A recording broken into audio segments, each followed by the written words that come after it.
Let us say, Zimbabwe, welcome to our channel Zoom Confessions and Deep Secrets. Kana katika mtanga kukia paneno channel, please don't forget to subscribe. Kana chukua katika subscribe, but don't forget to comment and share this video. Nasi Zimbabwe takikirai nyaya kupisa, nyaya kunetsa, nyaya ya netsa mbatutezano PF hapo pari kunzi aiwa vaneta vamnangagwa ngavachisiya vamnanga ngoji step down muri Zimbabwe hanzi nyika kwayasvika kumawere. There is Chiwenga's faction foot soldier comrade nyoka yemabhunu vabuda nya leaked video vachitaura pamusoro iyoyi pamusoro penyaya iyoyi vachitaura zvakare chinzi it's now time yekuti vanhu vachimobiliza vanhu vachibvisa Mnangagwa paupresident. Tisingazivi kuti munoiona sei nyaya yataura kuti munonzwa audio yatakuvigira iri muhamadza zvamuri kufunga pamusoro penyaya iyi mucomment section. Pari zvino tichakusiyai muchingonzwa audio iyoyi chiti kana musati wasubscribe, don't forget to subscribe kuti tirambe chikupai news dzakaita seidzodzo. Kanjani Zimbabweans mukasei mangwanana anotenzi Mwari ngaatitire nyasha mukati muupenyu hwedu munyika medu, mune zvose zvatinobata, mune zvose zvatinorarama nazvo zvinotiraramisa. Mwari uyu anoramba ari Mwari, nhasi ndiMwari, nezuro aiva Mwari, ende mangwana anoramba ari Mwari.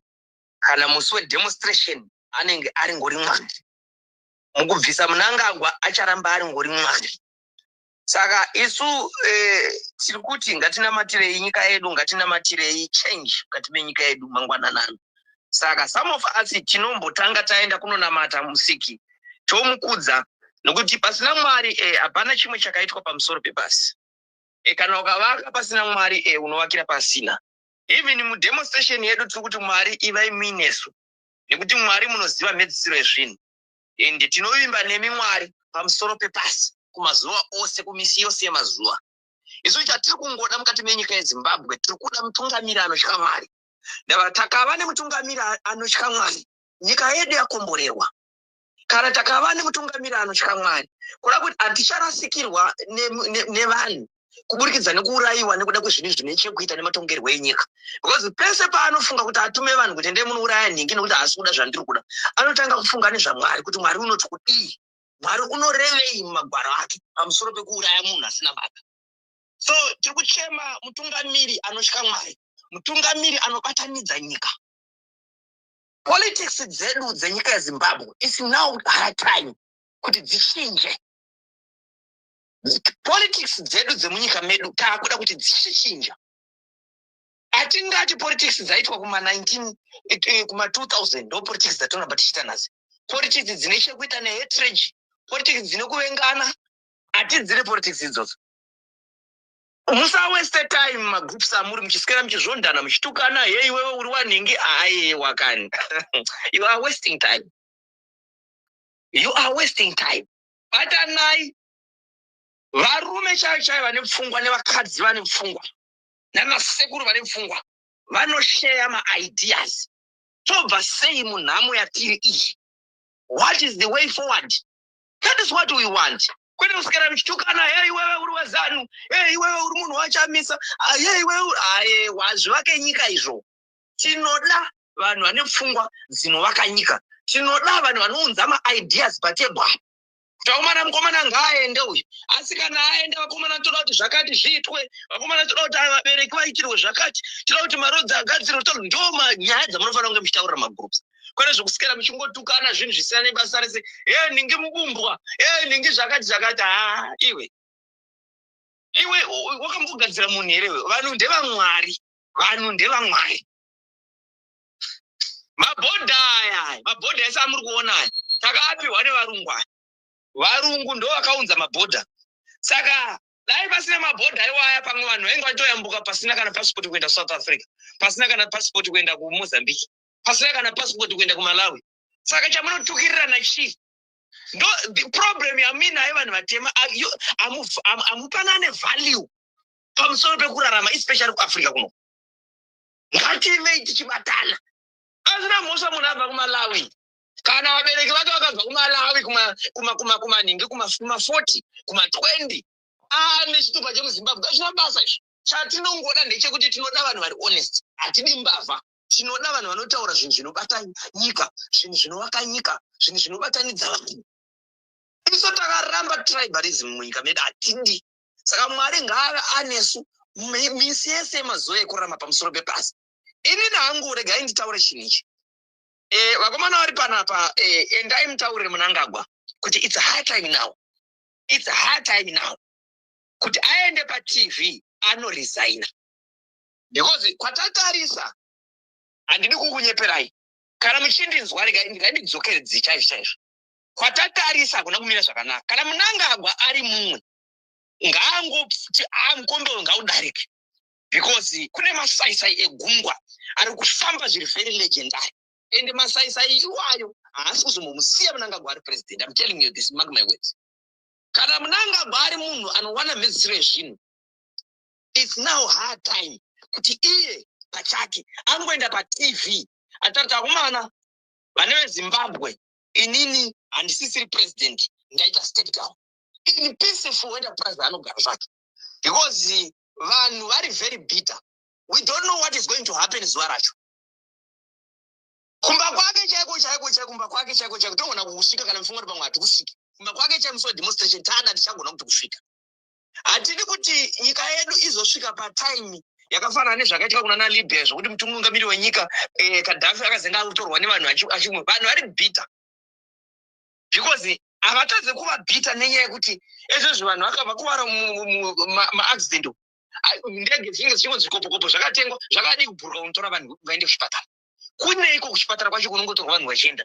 Vanhu vari kusungwa nemakadhibhokisi apa mari dzichitsapfurwa zvadzo dzichidyiwa naChivhayo, dzichidyiwa naTungwarara muzvipatara musina mishonga, dzichidyiwa naamai Mnangagwa, vachienda vachinoswera vachidaidza vana kunetibhoo vachinotamba vachitora mamiliyoni vachiita zvinhu zvisana nebasa rese zvavanenge vachiita zvinhu.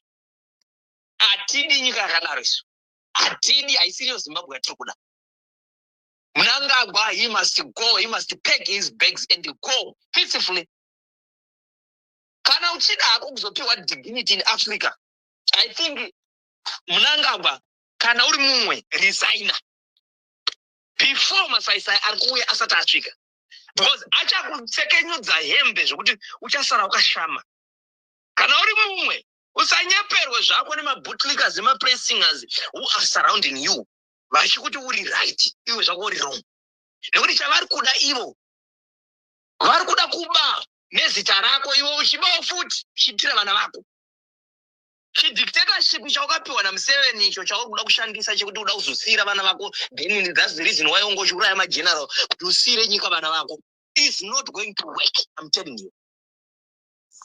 Achishande chidictatorship chako icho achishande. Resigna now uende kumba. Hapana kumira zvakanaka. Akutokutaurira. Hapana kumira zvakanaka. You are surrounded by criminals. Vachikuti uri right.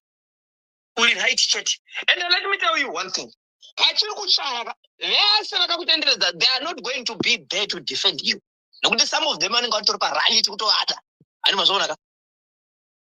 They are not going to be there to defend you, Mnangagwa. Ukazoona pa iwewe ka, I don't know why vaMnangagwa vasingakwanisa kudzidza. Hamuna kudzidza why pana Gushungu nezvakaitika zveshe.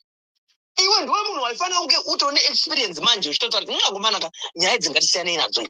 Indakuenda. Because ukazoona vese anagarwe vai. Vese anamuda, they are not going to be there to defend you. And ndakutaurira vamwe vapfana ava vari kuti vari kuhukura ndikuti vapfana kese tiri kunyora message tumwe tinenge tichiti shit gomwe, shit ningi, shit nyoka yemabhuno chitaura zvisana basi zvezve. Muri kungoshandiswa muchipiwa mari dzemadhata. Hamuna chaminacho. Ava varume ava muri kuomberera vari kutenga dzimba kunana Dubai. Varume vamuri kuomberera vane makambani munana South Africa, vane dzimba munana Senton. Pacharira pito musi wa31 vari kungotiza vobata mabhegi avo. Ndofunga pakanzwa Chivhayo chichitaura kuti indani ndinemba kwakati ndotiza ndenda kwakati ana Scott vane dzimba kwakati. Vari kungotora mabhegi avo sheti votopinda mundege.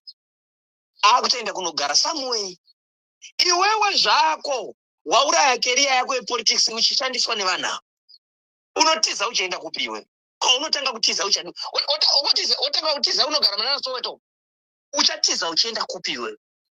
Saka think about all those guidelines. Because masaisa egungu ari kufamba very legendary. Hauna kana sendi muhomwe ipapo. Apa mukadzi ane nhumbu. Haukwanisi kana kumutengera kana bhuku kana pendi chaichai. But ukungotaura zve 2030. Kana mukadzi wako akarwara chaichai haugoni kumurapisa. Andibozona ka. But ukungotaura zve vana vechidiki svinurai musashandiswe nemadictator.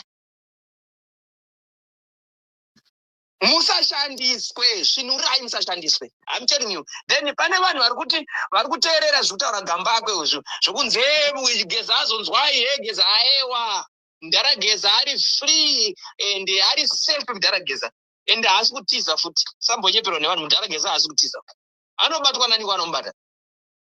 Saka let Zimbabwe know kuti ndarageza ari safe and sound haasi kutiza munhu ani mazizwisa and akachengetwa zviri very legendary ani mazoonaka. Saka Mwari ngaazokuitirai zvakanaka. Mangwanani anoiswa vamwe tinotanga tambonorumbidza musiki. Uyo achadonha semadonhero akaita Nebhukadhineza. Uyo anodonha. Saka tenzi akuitirai zvakanaka. Mugare kuruoko rwaMwari. Muchengetwe netsitsi.